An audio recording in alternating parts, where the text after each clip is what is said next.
Good morning, everyone. I want to thank you all for joining us for our annual Public Safety Breakfast Forum. I want to thank all of our speakers as well for all they do throughout the year and also for being here today, so thank you very much. I want to start off also by thanking our sponsors of today's program. I want to thank All Pro Electric, National Grid, Norwood Insurance Agency, and Pride Star Trinity EMS. So I just want to give a round of applause for the support today. And I also want to thank Merrimack College for hosting us today. So thank you again for Merrimack for their partnership with this program. A couple programs the Merrimack Valley Chamber wants to highlight. As you know, the Merrimack Valley Chamber, I think, is the most active, not only chamber of commerce, but organization, I think, in the world. This coming week, this coming Monday, we have our first annual Taste of the Merrimack Valley. We're really looking forward to it. There's only one vendor table left, so there's going to be a ton of food there on display for you to sample. We only have a handful of tickets left, so if anyone's interested in participating in that program, make sure to sign up before it sells out. It's going to be a great, great event at the Doubletree in Andover, again, this Monday, so we're looking forward. How many restaurants?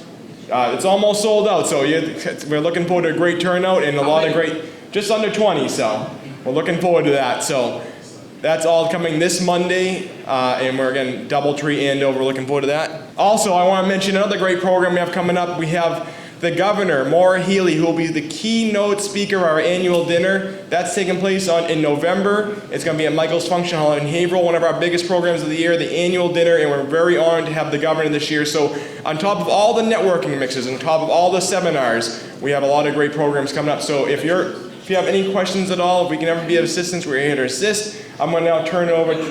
And we also want to mention, as Joe's talking to me, we haven't confirmed this program yet, but you'll see the flyer shortly. November 1st will be our annual Veterans Recognition Program. It is completely free for veterans to attend, and just our way to saying thank you to our veteran community. So with that being said, I'm going to turn it back over to Joe, and I want to say thank you all for being here today. This younger generation, Michael, I want to say thank you. Because one of the issues that we have on a regular basis is ensuring that you, our employers, our employees, and all your families are safe. And every day, we see the men and women in the police departments and the police forces patrolling the cities, addressing issues. And I can tell you, thankfully, that whenever we have had an issue with a company, whenever they've called us, we've had the good fortune of calling the respective department, and they were there. And that's something that we take for granted, I think, too often. The challenges and the opportunities that these men and women have every day. And we're very, very fortunate that we can bring the leadership of law enforcement to you on a regular basis. Every time we have this program, I learn something. Let me say, again, thank you to the public safety officials. I want to tell you this.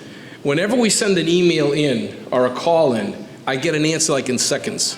I want to say thank you to our district attorney. I first met the district attorney when he was very actively involved in a number of economic development initiatives in his former elected capacity. But I want to say thank you to our district attorney, Paul Tucker.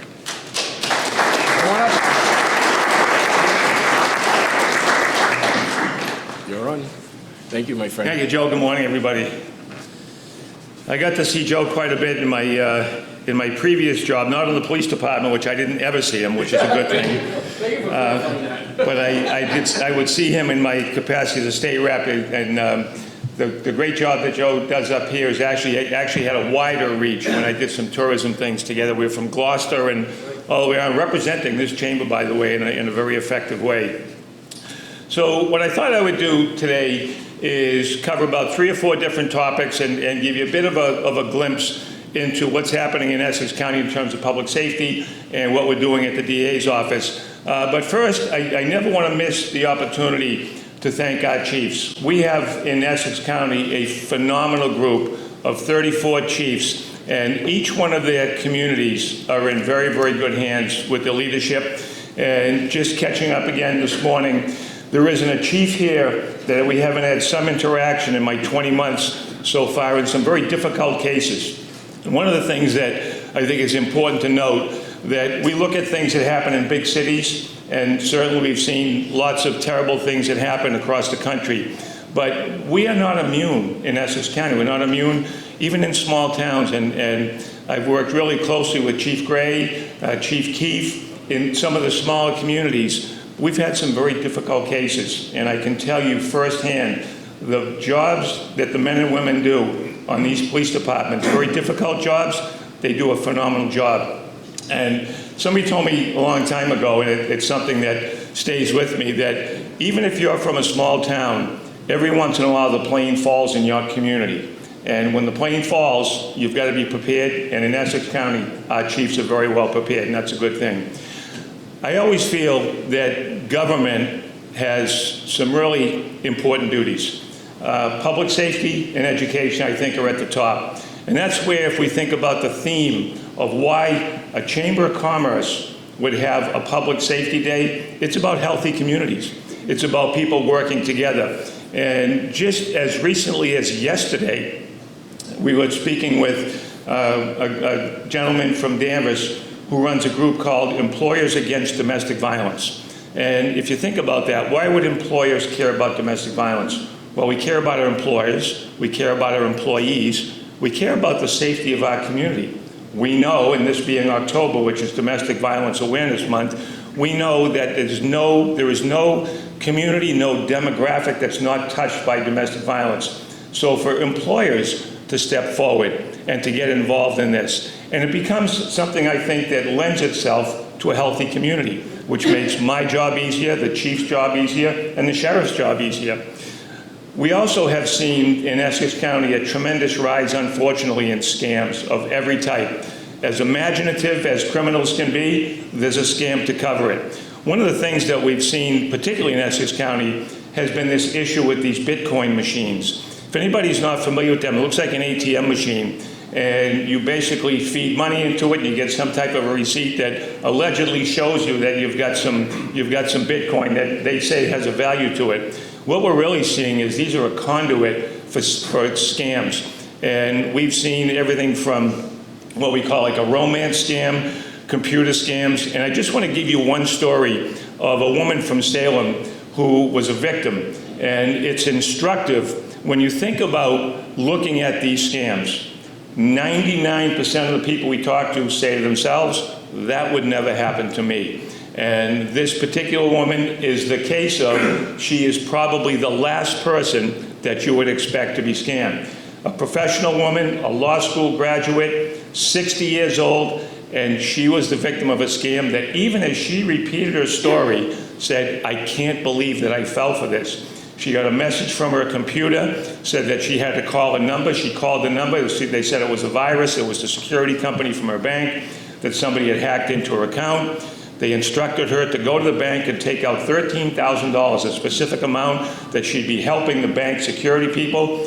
She went to the bank, never leaving the person on the phone, because they were so good and so persuasive. They said, now don't talk to anybody else, stay with me on the phone. And this is where employers can come in and actually make a difference. She went to the bank, and as she's withdrawing the money, the teller said, what do you need the money for? And the person on the end said, tell her you're buying a car. She repeated that. The teller was a little hesitant, but they gave her money. She then went to a gas station in Salem and fed $13,000 into a Bitcoin machine, all the while still on the telephone. The person then instructed her to go to Target and buy a number of gift cards, that this was also part of the scam. The people at Target said, this is a scam, don't do this. And she was so convinced that she was helping, she bought the cards as well. It wasn't until she got home and her partner said, where have you been? She told her. She ended up calling the police. She's out the $13,000. And to me, that story is instructive, because we all like to think that we're worldly people, that we're not going to fall for something like this. These things are happening. We had a couple in the office not too long ago, elderly couple, 85 years old, husband and wife. They sent 2 checks for $125,000 across the country. They're out $250,000. Our chances of getting that money back are very, very low. As it comes to the Bitcoin machines, if you own a business, you may be approached by a company and say, we'll pay you a rental fee. I would make sure you look long and hard before you get involved in anything like that. Here's part of the problem that we have. In Massachusetts, it's a bit of the Wild West when it comes to these scams. We have very little in the way of legislation or protection. We've asked mass bankers, we've asked state regulators to get involved. Everybody kind of points the finger at each other. we look to New York. New York has a handful of these machines, where we have hundreds in Massachusetts. And the reason is the regs in New York are very, very strong. So we'll be working with the legislature in the incoming legislative session to try to put some things in place. There's also a bill that I wanted to mention. Again, I think when we talk about the business community stepping up, Tom Walsh, who is a colleague of mine, is a state rep from Peabody, has filed a bill to give instruction to people that are in the hospitality and retail business to try to recognize not only signs of scams, but of human trafficking as well. And particularly, Tom represents Peabody. On Route 1, there are a number of hotels and motels there, which unfortunately have been the scene of some of these human trafficking cases. And Tom has a bill that would mandate just some training, a 4-hour block of training, just to recognize the signs of what they might see in terms of trafficking or drug trafficking as well. I did happen to see in the Globe yesterday, there was a case of a young lady who was at a Dallas Mavericks game and actually met somebody at the game, left her dad, left with this person who was 24 years older than she was, ended up being trafficked in Oklahoma. And the point of the story was the family is now suing the hotel in Oklahoma for not recognizing the signs of human trafficking, which they said they should have seen and they could have stopped it sooner. So those are some of the things that we're seeing in terms of scams. The other types of cases that unfortunately we see are cases involving mental health and substance use disorder, oftentimes dual diagnosis. And these are presenting in so many different ways. I know we've had some really tough cases. We had one in Andover and one in North Andover. Chief Gray's team did an amazing job. As heartbreaking and terrible as a case as you can imagine, the death of an infant and the mom, these are cases that we see at the intersection of mental health and domestic violence. And unfortunately, those cases are still out there. They're on the rise. The good news is, in terms of what we're seeing with substance use disorder, although we've lost 2,400 people a year in Massachusetts to fatal overdoses, the numbers from January to April just came out the last 2 days. Those numbers are down about 33%. Now, that's not time to declare victory and go home, but at least we know we're doing something going in the right direction. The other thing I want to mention was an issue that we're having. It's something else that I worked on at the State House as well, and that's organized retail theft. The numbers and the losses is staggering. And when you take a look at some of the things that other states are doing, Massachusetts is behind. I had actually filed a bill as a state rep to try to put some guardrails. Good morning, Mayor DePena. Morning. I had filed a bill to put some guardrails in place to try to limit what can go out on these secondary markets, eBays and things like that. There's really no regulations in terms of trying to get a handle on this. We had a case, actually it was a guy from Salem, my community, where he stole somewhere around $500,000 in high-end thermostats and electronics from Home Depot, all over New England. And by the time they finally caught him, the loss was massive. One person, and he was selling them on eBay and had a tremendous business going until he was finally caught. You may have also seen something in the news very recently on the number of catalytic converters that will be installed. A very valuable piece of equipment that's under everybody's car. The federal government got involved, and prosecutor, who's a former Essex DA, just prosecuted, and the ringleader of the group just got a 10-year federal sentence. Again, a massive loss. Hundreds of catalytic converters, and that's just one piece, one niche of the crime that we're seeing out there. I want to leave you with a bit of it. I call it a day in the life of a district attorney, what you might see if you spend some time with me or members of my staff. We would deal with overdoses. We follow them up. If there's a way to try to prosecute the person that's actually selling this stuff, we will do it aggressively. We also make sure that we know the difference between somebody who's fighting addiction, somebody with substance use issues, who needs our help, who needs treatment, who needs rehabilitation, and we can draw a bright line between the person that's trafficking in that fentanyl who needs to face the consequences. We also have some good things going on. In the last year and a half since I've been in office, we've run a number of sports camps. We worked with Mayor DePena's office very closely. We did some flag football camps up in Lawrence. The mayor actually came to the event. We did the same in Lynn. We had 8 drownings in the first part of this year in Essex County. So what do? We put a Learn to Swim program together. We did it at Lynn Tech. We thought we might get 50 or 60 young people. We got 360 kids showed up for swim lessons. Those are some of the things we need to do outside of the prosecution, but things, again, part of my job is to have a healthy community, a safe community. We have had an influx of school threats for school shootings, threats for school bombings, and we know that 99% of these are hoaxes. We also know in this day and age, every one of them has to be followed up as if it's going to be real, and we have to follow it all the way through. Social media has created huge problems, and within all of these things, we work really closely with our local law enforcement partners. Chief McNamara and his team, we work closely with already twice this school year in Methuen. We worked really closely with his team, and I think we're getting to some good results. You would also, if you spend a day in the life, you would see some successes. In the last couple of weeks, I've attended a veterans treatment graduation up in Lawrence. There was veterans who have served our country, who had some difficult times, mostly with substance use disorder, who graduated from a very intensive program. And I wish I could replicate, I would not be able to do it justice, but when the speakers got up and talked about what this Veterans Treatment Court did for them, not only did they successfully complete it, but upon completion, the charges were dismissed, but it talked about how it got them back into society. These are folks who deserve our help, and to hear them powerfully speak about how they had a strong course correction in life, very powerful. I also attended graduation of the drug court. Again, people who have suffered with substance use issues, who have stood tall and turned their life around. This is really what we need to be focusing on. In that same day, you may go to Salem Superior Court and sit with a family to take a murder verdict.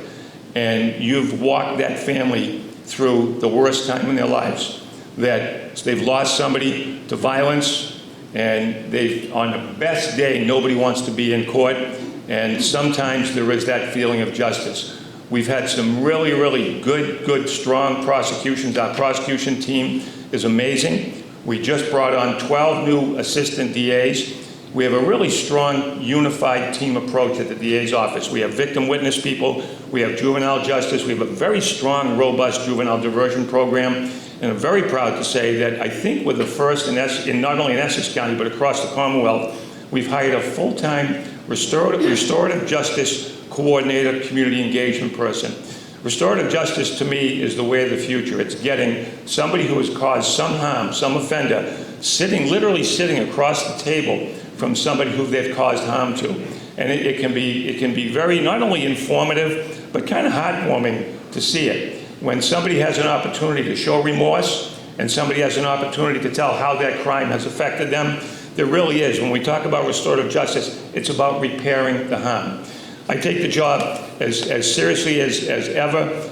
Part of my job is to make sure we have healthy communities in Essex County while seeking fairness and justice, and I'm very proud of the team that we have. I also want to say thank you to the Chamber.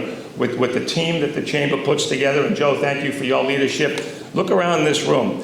People care very deeply about our communities, our business communities. They step up, an integral part, some of the utilities. Everybody is really well represented here. It really is a team effort to make healthy communities, and we're better off for all of you. Thanks very much.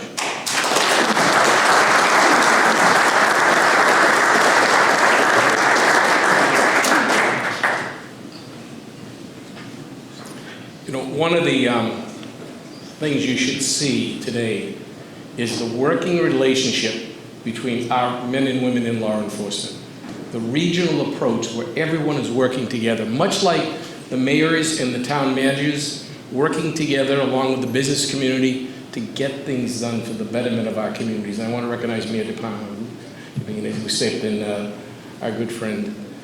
But that's what happens. There's a regional collaboration of activity, and no one's working in separate silos. They're working together.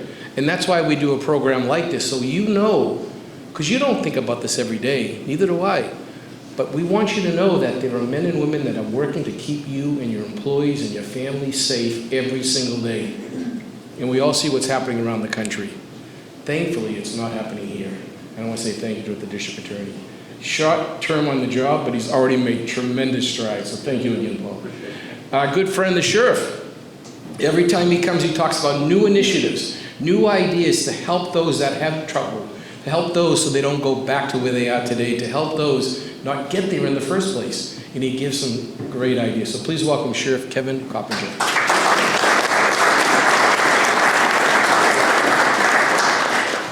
Well, good morning, everyone. And thank you, Joe, for that wonderful introduction. And I do want to echo Paul's comments in thanking the Chamber as well as you for coming out here today. Joe, you just mentioned the relationship between law enforcement in general here in Essex County, between the District Attorney, the Sheriff's Office, and the 34 cities and towns with the local PDs. That is tremendous, and I'm going to tell you, I've been in law enforcement for almost 40 years. That does not happen in every county. There are turf issues, there are other issues, but in this county, and especially with those gentlemen at the end of the table, and Paul and I, we get along very, very well. We communicate, and we all have the ultimate goal is public safety being the best standard we can get here in Essex County. So you got a great team here. So, and I also just want to obviously say thank you to the Chamber for helping, supporting us too, because when we have issues, we will call, and then, again, we need you folks here to help us, because it takes all of us to increase public safety. So this morning here, I love the new venue. This is great, and I've talked to a few old friends and met a few new ones. And there are a lot of new faces here today. So if you're wondering what the sheriff does, think of me as the guy who runs the largest bed and breakfast here in Essex County, 3 square meals a day in an orange jumpsuit. What more could you ask for, right? So, but just to piggyback off on that, and Paul had touched on it a little bit, and I'm sure the chiefs will agree, if you look at what I call the root causes of crime, or we call the root causes of crime, what causes people to commit crime? Substance use disorder and mental illness are the 2 main factors that occur, and that drives the bus. And why I joke about running the largest bed and breakfast, this is an honest statement though, correctional facilities are your #1 treatment providers now in terms of what we do. Because there are a lot of folks, and I'm not going to ask anybody to raise their hand, but if I did, I'm going to guarantee every one of you will raise your hand if you have a loved one or a good friend that has a substance use disorder or has mental illness, because it's widespread. So when they come through the criminal justice system, and the 911 calls get made, the police have to get involved, the district attorney has to get involved for prosecution. At the end of the day, they come to us. So we have them. So our whole goal in corrections now is to address those root causes of crime and figure out a solution. And I say this with tongue in cheek. I have a captive audience, and they better be captive, because I don't want to be on the front page of the Globe tomorrow with an escapee going down 495 up this way. But so while they're in custody, how can we make them better so when they return to your communities, they don't come back and see any of us sitting at this head table? So as Joe mentioned, every year I come here, I try to give you a few little tidbits of what's new, and I got to be honest with you, this year was a banner year for us. So quick recap, back in 2018, 2019, we opened up a medication-assisted treatment dispensary in our Middleton facility, which is the largest of our 3 facilities. We have a pre-release facility here over in Lawrence, and then a small women's facility over in Salisbury. But we put a lot of the inmates on medication-assisted treatment, so if you're not 100% familiar with it, it just helps them to deal with substance use disorders, prevent overdoses, and save lives. There's 3 different types: methadone, Suboxone, Subutex, and Vivitrol. I won't go into a whole chemistry story for you, but it does help. So we wanted to address it in cooperation with the state legislature at the time, allowed us to do it on a pilot program, and we went out and we spent $1 million of your money, tax money, and we put a dispensary inside the Middleton facility. Now these dispensaries are very heavily regulated by the DEA, as well as in the state level Mass Department of Public Health. And I'm going to be honest with you, we freaked the DEA out. Because when they put methadone clinics in communities, they're so heavily regulated. And speaking for long-term law enforcement officers, the drug dealers go there to sell their drugs to people who are trying to get fixed. It's a crazy situation. So we want to take a dispensary and stick it inside of a facility with over 1,000 inmates who commit crime for a living. What could go wrong? All right? But we did it, and we've had great success. Now, one of the things we just did this year is, and when we did it, we have to have a license. And because it's so complicated, we had a license to a private vendor. And so every day for our pre-release facilities, the one in Lawrence as well as the one in Salisbury, we had to get our vans out, go to those facilities, pick up those individuals that need their medication and drive them to the dispensary where the drug dealers are. And they're going to try to smuggle drugs into the jail. And again, what could go wrong with that? We don't want those headaches. So over the last year, it took us a lot of time, effort, and energy, but we got our own license, which now allows us basically to drive our own bus. So just back in June, we started it. So now we opened up a mini dispensary up here at the farm over on Marston Street in Lawrence. So we have our own dispensary and our pre-release centers. So those guys don't have to go out every day to the local methadone clinic.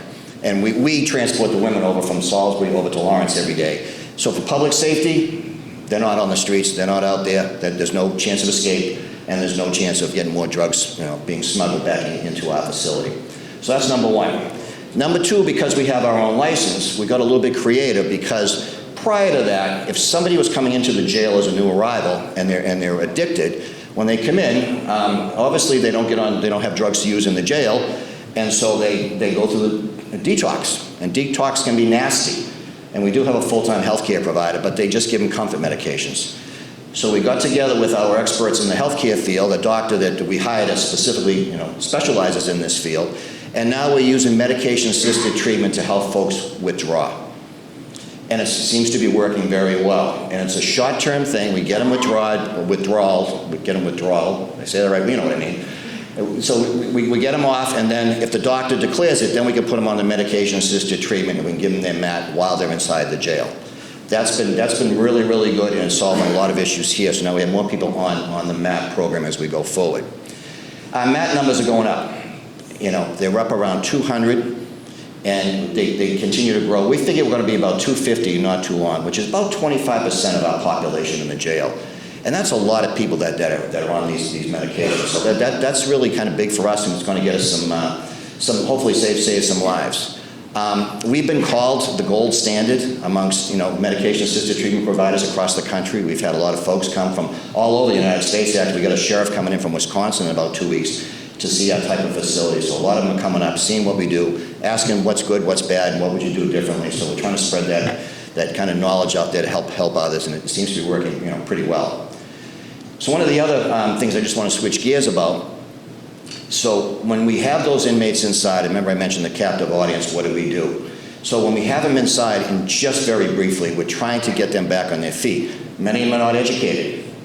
So we do a lot of we have over 100 different programs. So in terms of education, we have a contract with Northern Essex Community College. I know Vice President Mike McCarthy's here. President Lane Glenn is extremely grateful. I'm not grateful. I'm grateful to President Glenn for all the help he gives us. We actually bring the Northern Essex Community College educators into the jail, and they teach the inmates, and we have little graduation ceremonies when they get there, either the high school equivalency. Actually, Merrimack comes in also and teaches a college level course for us, huge. And then we teach them vocational training, teach them a skill, whether it's in the food industry, construction industry. We have a new program now we're going to start over at the farm for plumbing. And I don't know if you folks have done recent additions or any renovations to your house. I just did one over the summer. Plumbers make some good money. And you look at it for the amount of work, you're like, oh my God, I'm in the wrong business. But so we're going to start a plumbing program and teach them there. And we have the clinical pieces, which are huge: anger management, conflict resolution, how to get along with others, how to be a parent. Think about that. How to be a mom or how to be a dad. And we have Spectrum Healthcare Services come in and do this with us. And it's amazing to see how many inmates actually will go to that. And we try the carrot on the stick approach, where you go to these programs, you succeed, we'll write a report, it will go back to probation when it's back in front of the judge, especially if you're pretrial. So maybe you're not in jail as long, maybe you got another avenue for success. So the last piece I want to talk about is our STAR program. I've mentioned it before. STAR, we love acronyms in the business, by the way. So STAR stands for Supporting Transitions and Reentry. This is one of the reasons why I ran for sheriff. I was a former police chief in Lynn years ago. Paul was next door in Salem, and he shares the same ideas. It's when people get out of jail, there are just no resources. They're limited resources, let me put it to you that way. That's why they keep coming back to jail. So we opened up STAR 2 years ago. We have a facility here in Lawrence, and we have one in Lynn. And all these programs we do in the jail, the majority of them, we're offering those services to inmates after they get out. We work with probation and parole so they can be sent there through the court system, or if they want, they can just come off the streets and go to our programs for free services. We're open days and evenings. And I know in Lawrence and in Lynn, both police departments, they came to us and said, if we have somebody that we know is going to end up getting arrested in the near future, can we kind of give them a little push towards STAR? Absolutely, send them over. And we do that. Northern Essex Spectrum Health Services, they're there with us in the STAR program each and every day. That's been working very, very well. If I can just brag for a minute, Last year, among the 14 sheriffs in Massachusetts, we were voted the #1 program in the Commonwealth of Massachusetts in terms of inmate re-entry services. Thank you. And I'm very excited to say, in 2 weeks, we're going to be presenting a program at the International Association of Chiefs of Police Conference, which ironically is going to be held in Boston at the Convention Center. And we're going to do this STAR program with Lawrence PD and with Lynn PD with us. It's called A Bicycle Built for Two, a collaboration between police and corrections to improve re-entry for those incarcerated. And it's been very, very successful. Our numbers on an average daily basis are about 100 people that are just coming to our program, getting services. Each one of them gets a navigator too. So while they may not be in the center every day, they get somebody, think big brother, big sister. So they may not be at the center every day, but they got somebody at the end of a phone that will always answer that phone if they're in crisis or they need something. It's also, just like I said, a big brother, big sister who can send them to get their next medication-assisted treatment program. Maybe they're going to sit down and see a psychologist or a psychiatrist, make sure they're getting to work the next day, whatever it is. So we're trying to, look at the big picture, and it seems to be doing well. I've been sheriff for almost 8 years. When I started in 2017, our population was just under 1,500. Today it's 940. Now, I'm not saying Essex County just fixed all those problems. There's a lot of other issues there with criminal justice reform that was passed in the state legislature and everything else. And it's the good work a lot of you folks do, even folks going to school. Keep them in school, get them educated, they stay out of the criminal justice system. So it's a team approach all across the board. I want to thank each and every one of you for being good partners, not only to the chamber, but to us. And I wish everybody good health. Thank you very much.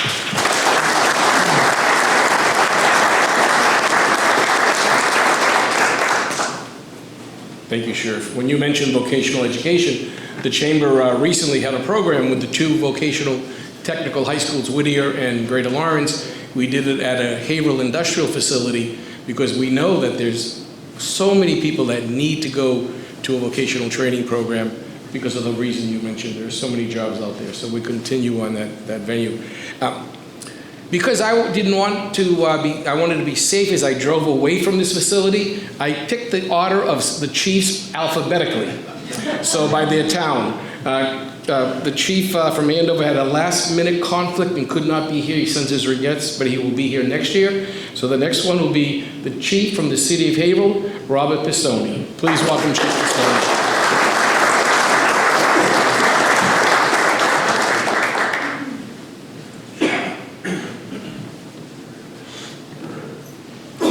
Good morning, everybody. Thank you to Joe and Michael in the chamber. Let me start by saying we're very fortunate to have Merrimack Valley Chamber of Commerce and Joe Bevilacqua and Michael Bevilacqua. I called Joe a few months ago. We had a need, the Haverhill Police Relief Association had a need at the last moment. And I called Joe, and he was like the mailman, and he delivered in a big way and saved the day. So when he tells you, looks you in the eye, shakes your hand and says, let me know if I can do anything for you, he means it, and we're very fortunate to have him. So thank you, Joe. I can tell you after almost 3.5 years as chief of police, I never really realized how much district attorney's office, sheriff's office, and all the fellow Merrimack Valley chiefs, how well they all work together. You know, the DA touched on that earlier, and the sheriff, of the importance of how we literally work together daily in some capacity. And when I tell you we have great chiefs, we have a great district attorney, great sheriff, we have some of the finest in the nation. So thank you for all you do. So Haverhill's entering its 3rd year of national accreditation, which I'm very proud of. We're one of only 6 departments in the entire Commonwealth. I'm sorry, the entire Commonwealth that's nationally accredited. So what that means is our department meets a set of the standards that are set by CALIA, which is the national accreditation. And we're entering our 3rd year, and again, speaks to our fine Mayor Melinda Barrett, our City Council. So well before she was mayor, when she was city councilor, she was a great proponent of public safety, ensuring that our department always had the finest and equipment, and always supported us. So thank you, Mayor. So recruitment and retention continue to be a problem nationwide for law enforcement agencies. Especially after the George Floyd era, we had a lot of people that just didn't want to enter policing, and it really affected us. Also, the public sector wasn't as attractive for pay as people in the private sector. They could get much higher paying jobs, so you had that combined with a lack of public support. But we're seeing that pendulum swing. We've done some creative things at the Haverhill Police Department to try and recruit and retain, and one of those things is a 4-on-4 work schedule, which is pretty unheard of in the police profession. But what that means is our officers work 4 days on, 10-hour shifts, and they have 4 days off. So that really helps benefit with the work-life balance, which a lot of our young officers are we have so many people working from home these days. Obviously, we can't in the police department, but it helps our officers to have time, with their family. So that's been a big benefit. And we actually have individuals for the first time in a long time, besides Haverhill residents, we have a lot of people from the outside that are seeking to come work in Haverhill because of that schedule, and also because of Mayor Barrett. The first time in 20 years, we're on this cusp of working with our unions and reinstituting full educational incentive, which is a big deal. Again, we're trying to attract good qualified officers, educated officers, with critical thinking skills, more important than ever.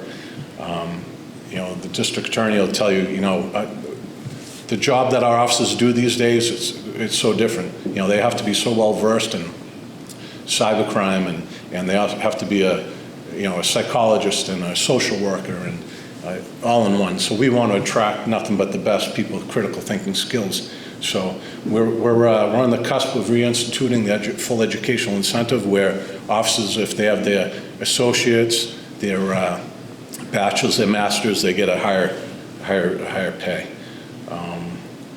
We also, for the first time under Mayor Barrett in a long time, we just received a cops hiring grant through the Department of Justice, which will enable us to hire 3 additional officers that'll be funded by the federal government. So we just received that, and again, first time I'd say in about 15, 20 years that we've received that. So things are going very well with the new administration, Mayor. So thank you. We continue our behavioral response unit. What that is, we were one of the first in the region. My predecessor, Chief Denaro, he and I went down to Florida, and they do a co-response model where somebody's in mental health crisis.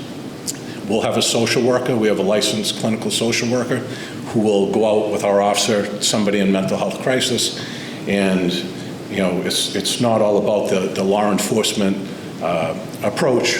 We're trying to help people in crisis, so we continue to build that unit. I'm proud to say Haverhill, we're one of a few departments in the Commonwealth that was chosen by Executive Office of Public Safety to work with them on the Emerging Adult Summit, which is a new program, and a lot of it involves also working with the Sheriff's Department. And we're working with young adults that are coming out of incarceration, and we're trying to support them upon their release. So initially we work with UTEC, which is originally out of Lowell, now work in Haverhill, and they have former gang members that used to be in the gang. They're now street workers, and they're out in the street trying to get gang members come off the street, get them education, get them jobs. And they've now additionally built that where they're working, they call it behind the walls, they're working in the jail, trying to work with the inmates prior to them being released and supporting them. Initially, we were supposed to be doing that work with them. However, what we found is the inmates, understandably so, didn't want to meet with the police while they're incarcerated. It could have a bad look for them. So what we've done is we've actually partnered with the probation department, and now as we have people that are being released on probation, they're actually going to start working and sitting down with us. And you heard something earlier about restorative justice. And, you know, one aspect of restorative justice is, you know, we have somebody who, you have a victim, and then you have the person that committed the crime. But in addition to that, you actually have the police officer present at the table, where lots of times, you know, again, we're trying to build trust and relationships in the community. So we'll now sit down with somebody that's just been released out of prison, and we'll work with them, try and form the relationship so that we're part of their support network, and we want to support them as they're on probation, that they, again, stay in school, get a job. If we see them going off track, refer them to our street workers at UTEC, and try and provide support.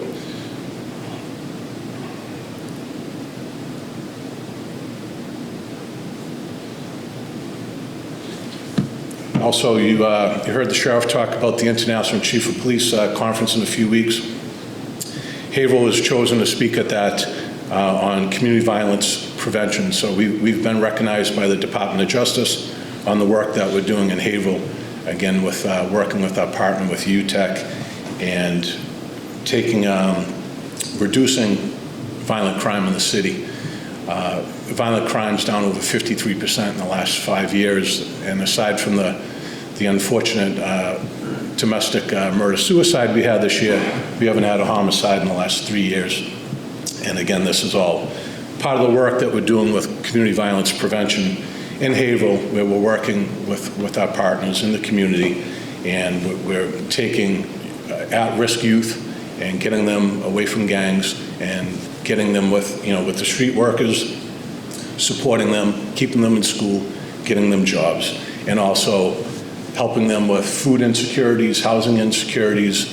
You know, a lot of these kids that are in gangs, naturally they don't have a coach at home. They have food insecurities, housing insecurities, and that's why they turn to that life. And we're working with our partners to provide them with food security, housing security, and mentors to keep them in a positive lifestyle.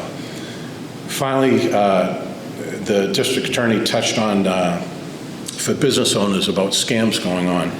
And I'd like to just close by saying, be very vigilant with checks, stolen mail checks. We read reports every day that we'll have business owners who either they'll have checks stolen out of a mailbox, and I'm not talking about the U.S. Postal Service. That was happening, but they've made strides by changing the mailbox. But if you have checks that are delivered to your business, people are stealing those out of your mailbox, and they will then do what they call is wash them, and they will change it. Next thing you know, you're getting a call from your bank that somebody just cashed a $5,000, $17,000 check. So be very vigilant when you deal with the mail and how you do your transactions. The other thing is email spoofing. You know, we actually had it happen in our own department where I had somebody spoof my email, sent an email to one of my lieutenants and said, I need you to do me a favor and go get a check for this, that, and the other thing. And thankfully, they had the presence of mind to text me and say, Chief, I'll do that right away. So what are you talking about? They said, well, you just sent me an email. You needed me to, you know, get a check and send it here. And again, they're so convincing. So make sure you educate your employees and even yourselves. Lots of times they'll spoof your email to one of your employees, you know, a secretary, you know, somebody in payroll, and so make sure you look at the header for the email and see where it's actually coming from, and they'll spoof that, and lots of people fall prey to that and end up, you know, making, you know, banking transaction. But thank you, the Chamber, for having us. Everybody have a good day. Thank you.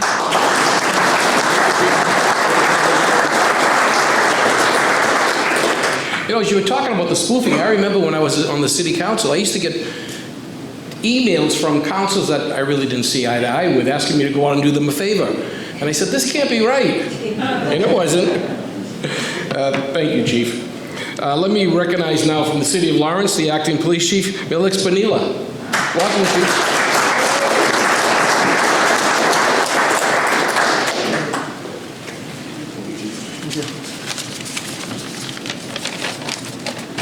Thank you, everyone. My name is Milix Bonilla. I'm the acting chief of the Lawrence Police Department. Thank you for having me here this morning and addressing this wonderful crowd. The city of Lawrence is a great city to do business with. If you go around the city of Lawrence, almost every other day you see a new construction, a new development going on. I can tell you that my sister, who lives in Nashua, New Hampshire, hasn't seen me in 3 months, and she came to see me this past weekend. And she was driving down Essex Street, where she has this hairdresser, and she called me on the phone. I said, listen, I didn't know they named a building after you. I said, look at the building, see if it's the right name. It was almost close to my name, and I said, oh. So every day you go to the city of Lawrence, you see new things happening. But I'm here to talk about my police department, one of the best police departments in the country. My guys are the hardest working guys, and I'm glad that I'm directing this group of young people and that are under my command. The Lawrence Police Department has supported this positive growth that's been going on in the city, and you guys are partners. We work together because we need to work together. We are available to your calls all the time, and thank you to our city district attorney, Paul, who has supported us through some difficult times this year. Thank you. I want to appreciate that. And also to the sheriff. I see your deputy sheriffs in the city every day trying to help us out, cleaning buildings. And I stop and say hi to them, and I really thank them because we need that help. The Lawrence Police Department is funded for 170, budgeted for 170 sworn officers. You might think this is a lot, but our city is a very, very busy city, and we need all the help that we can get. In meeting with our Honorable Mayor, Brian DePena, soon we are going to be looking at a 200-man department. We're growing, and we need to grow. Just next week, we just got the list from Civil Service, and we are going to be calling a list. We want to put on 30 guys, but we can't do it all at one time. So next week, we're going to be calling for 15 names. And the reason why we can't do 30 other times, because if you get on 15 cadets that graduate from the police academy, you also need those officers that are willing to train them for another 3 months. We don't have enough training officers, so we're going to do it 15 at a time. And eventually, we're going to get to that magic number that we need to have a good police department running with enough men and women that we need. A 200-man department will give us a lot of things that I need in my department right now. If I'm able to increase my members to 200 members, we are going to see more bicycle patrols. We are going to see more motorcycle patrol. We're going to see. We're going to be adding members to our narcotic unit, our gang unit, and most important, the mayor has told me that he wants to institute again the walking beat in the business district. Just a couple of months ago, I was given the okay to use the old Boss Depot at the Berkeley garage. And soon we are going to be moving in there, and we're going to be opening up a substation that's going to be in the heart of the business district. And we're going to be taking calls from there. We are going to be taking report directly from downtown Lawrence. So that's coming in the near future. The Lawrence Police Department, you all invited next Thursday the 10th. We are going to be doing a groundbreaking of a new $60 million building. This new police department that we're building should be ready in early 2026. It's a state-of-the-art project that we started years ago. I remember around 38 years ago when I started. A lot of politicians have come through the police department and looked at what we had, and each one of them agreed that we needed a new building. And and we used to question that. Like, we're going to see it before we retire. Well, yes, we are going to see it because it's going to be completed in early 2026. And thank you to Mayor DePena, who really put an interest in this and come up with some extra money that we needed. And we're on our way to getting our new building. Along with this new building and the new hires that we're going to be getting soon, you're going to see, hopefully, and I'm confident that we could do this, community policing throughout the whole city. Throughout the whole city of Lawrence. You're going to see officers walk in every neighborhood, downtown area, like I said before, the business district. That's very important to us. We really appreciate your business, and it's our responsibility to make sure that your operation in the cities are safe. Having said that, you also need to know that just this year, we settled a good contract with Superior Officers Union and the Patrolman Association. And this lucrative contract brings us to, along with the other police department in our area. We are getting calls from individuals from different police departments, looking into transferring to our police department. And I know that bringing up our police department to 200 members is going to take, a good effort as far as, advertising this in the media, social media, doing workshops in the community. But we're going to get to that number because for us it's very important to have a strong police department with enough members that we could cover the whole city the way we envision it. I would like to thank you for having me here today, and I want to let you know that your investment in our city is secure. Thank you for having me. Thank you so much. Thank you, Chief. Congratulations, Mr. Mayor, on the new police station. Before we call up the next speaker, I'd like to ask you to take a moment of silence in the memory of Mayor Neil Perry from Methuen.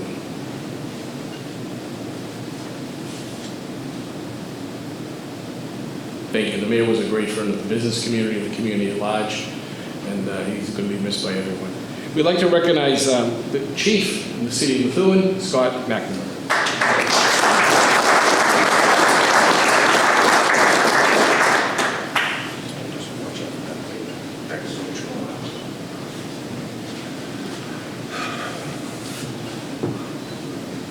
So needless to say, I'm deaf, partially deaf, so I was the one talking during that beautiful moment of silence. I apologize. Good morning, everyone. I'd like to start by thanking Joe, Mike, the Chamber of Commerce, Marymount College, and all of our sponsors for bringing us together today. It's a privilege to stand before you, such a committed and supportive group. For those of you who don't know me, my name is Scott McNamara. I've been the police chief in the city of Methuen for 3 years now.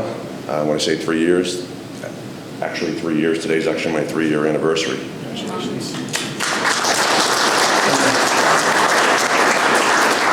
It's hard to believe how that time has kind of flown by. As I reflect on my tenure, I realize how incredibly fortunate I am, and I always like to reflect back on what I inherited. I certainly inherited a wonderful staff of sworn and professional staff that truly care about the city that they serve. A wonderful community that supports us at every turn. A business community that shares our vision of making Methuen a safer, more welcoming place to live, to work, and do business. But there's one thing I inherited that I'll always treasure above everything else, and that's my relationship with Mayor Neil Perry, who we recently lost after his brave battle with his numerous health challenges. I'd be remiss not to take a moment to speak about him and what he meant to me personally and to our entire community. Mayor Perry wasn't just my boss. He was a once-in-a-lifetime generational leader. He was driven by an extraordinary sense of purpose. And what do I mean by that? Like many of you, I chose a life in public service. I believe deeply in the honor of serving the public, but I also recognize that my service doesn't quite measure up to the depth of dedication shown by Mayor Perry. I love my job. I recognize, but on some level I recognize there's a transactional nature to what I do. It's the very way I support my family. But when I look at Mayor Perry's service, I see something very different. After an enormously successful career in the private sector, he didn't have to serve. He could have retired comfortably, surrounded by his family. When the city he loved was in trouble and he knew it needed leadership, and not just any leadership, it needed his leadership. Mayor Perry was many things to many people. He was a father, a brother, a son, a leader, a manager, and at times a formidable adversary. But what he could never be was a bystander. In a world where far too many stand for nothing, Mayor Neil Perry stood tall. He accepted a challenge that he didn't have to, placing the hopes and dreams of Methuen's 53,000 residents above his own. This commitment became even clearer during his second term in office.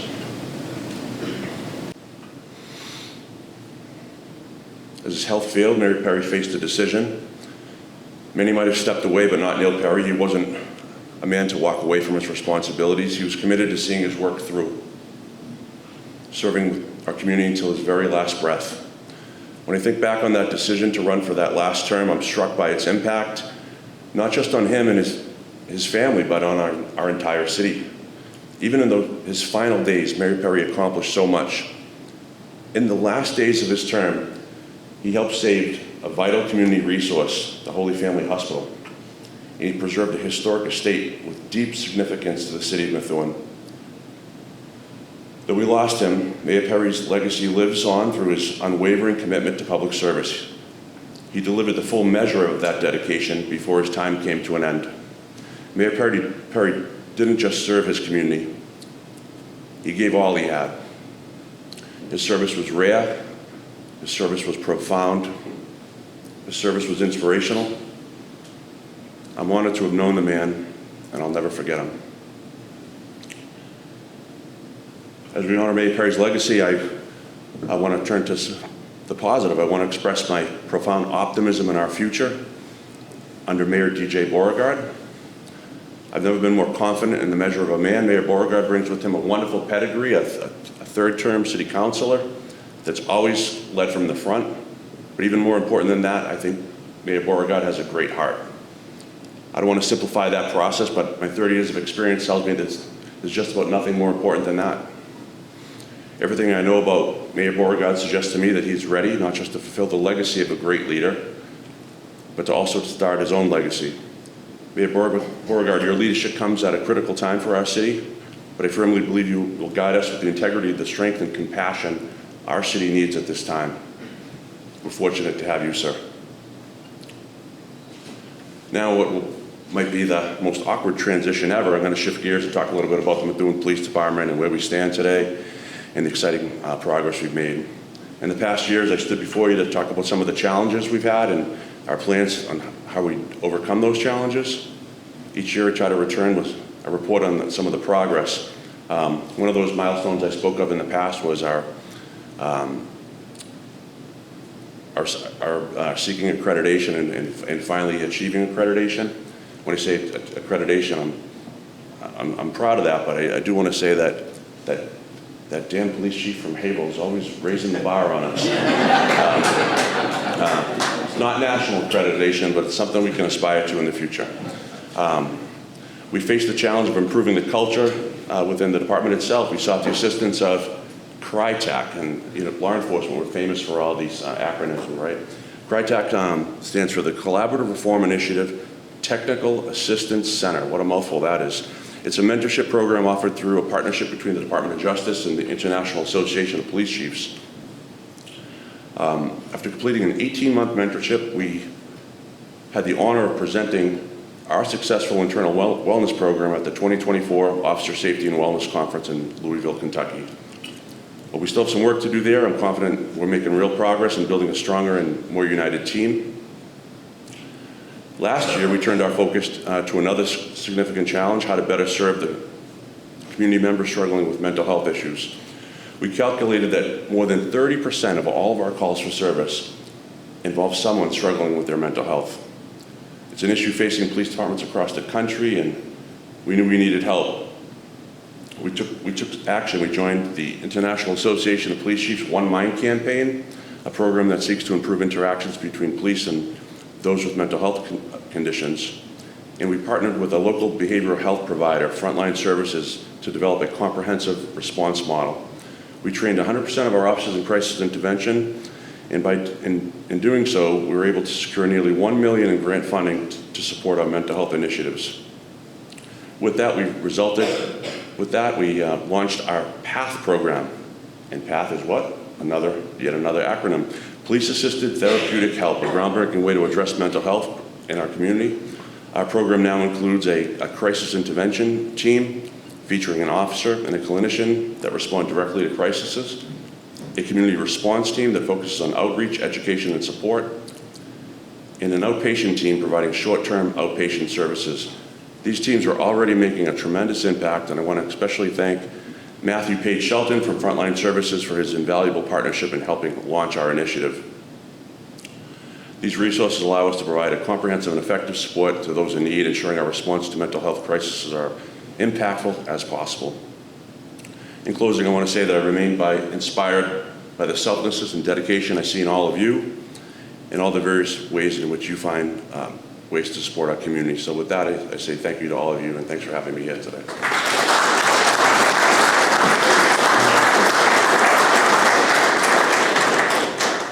You know, the chief mentioned Holy Family. I would be remiss if I didn't commend Mayor Perry, Mayor Beauregard, Mayor Barrett, Mayor DePena for keeping healthcare here in the Merrimack Valley. Give them a round of applause.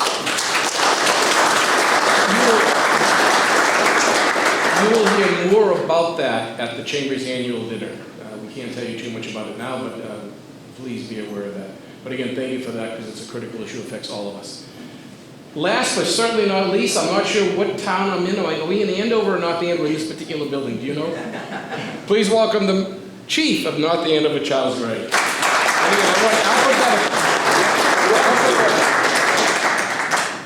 He always goes alphabetical. And I said next year I want to be Andover North. I'll be quick, because I know I always get to the end and I can see people out there throwing daggers at me saying, let's go, step it up. So I'll be quick. The first thing I want to do is recognize someone we didn't recognize in the beginning, but my town manager, Melissa Rodriguez, is here. I'm not joking when I say this. I have nothing to gain from this, but she's the best thing that ever happened in North Andover, okay? That being said, I also want to recognize, the sheriff mentioned, Vice President Mike McCarthy is here from Northern Essex Community College, but also the Academy Director, the Police Academy Director, Josh Stokel's here. He is the one that trains all the recruits you see out in the streets for all of our departments, and that's why we have the professional departments we have to serve you, is because of the Academy Director and how he leads them.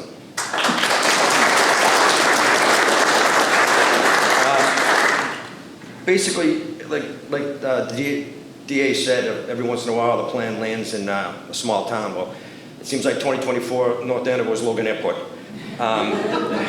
We had a bunch of tragic events.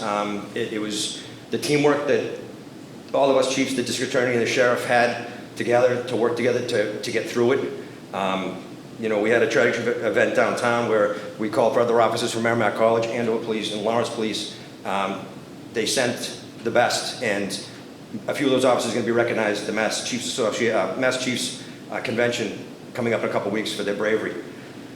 But again, one of the things that Melissa Rodriguez has helped us do is new initiatives, and I'm just going to go through one right now. One of the things we started in North Andover was the camera system we put up around town, mimicking Lawrence, Andover, Methuen, and Haverhill. And you know, 2 days after we installed them and flipped them on, we had a homicide downtown, and District Attorney's Office arrived on scene with me and my command staff to find a deceased person. Pulling the camera footage, we had a suspect. In 2 days, he's now a member of the bed and breakfast with the sheriff. So that was fantastic. It's just the turnaround on the investigation was huge.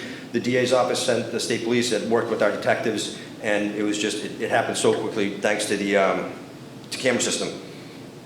The cooperation of the departments we have is second to none. Again, I said we call for mutual aid, their first respond. Our K-9 cruiser went down this year. Chief McNamara offered up the spare car they have to keep our unit running. Our community support model is after Chief Pistoni's in Haverhill. Like, he won't say it, but it's one of the best around. And because of that and because of how we model it after Haverhill, ours is getting great recognition as well.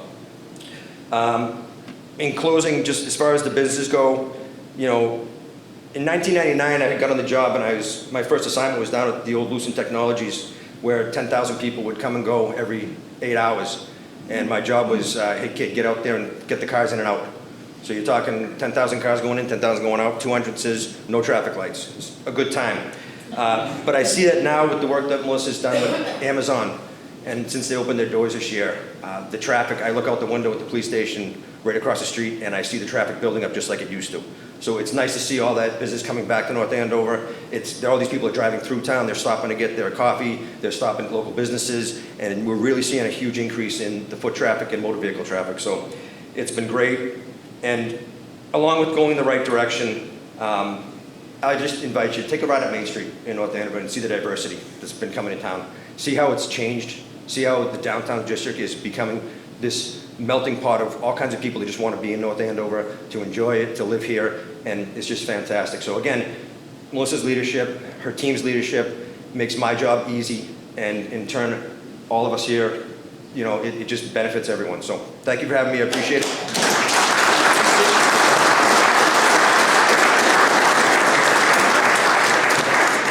And I just want to say that Amazon is part of our Chamber of Commerce, and we've had several tours of Amazon, and it's absolutely amazing when you see the people, the diversity of people working in Amazon. But they wouldn't be there if the region, not just the town, but the region was safe, and they felt that there was opportunity to have a constructive discussion if there was ever a problem. And that's something that we know from a chamber point of view, that if there is an issue, we can talk to the managers and the mayors, we can talk to the police chiefs, the district attorney, the sheriff, and that's why things are better here in the Merrimack Valley. And I tell people in the state all the time that, you know, people don't want to be in Boston, they want to be out here in the Merrimack Valley. Give us all the support you can. And I want to say thank you to all of you, because you are the faces of the men and women of business, and obviously when you leave, you're part of family. And you are the people that they are protecting. But we need to make sure that they know that we appreciate all they do. Give them a round of applause. I want to say thank you to Merrimack College. We met with Merrimack College on several occasions talking about, you know, the chamber becoming more active with Merrimack. And this is an example of that. You'll see more of our work with Merrimack College. And I want to tell you this. Tour this facility, because you will be amazed at what they're doing. I mean, it's just absolutely amazing. I want to say thank you, and thank you to the president, the assistant president, and all those. Michael, come close the program out.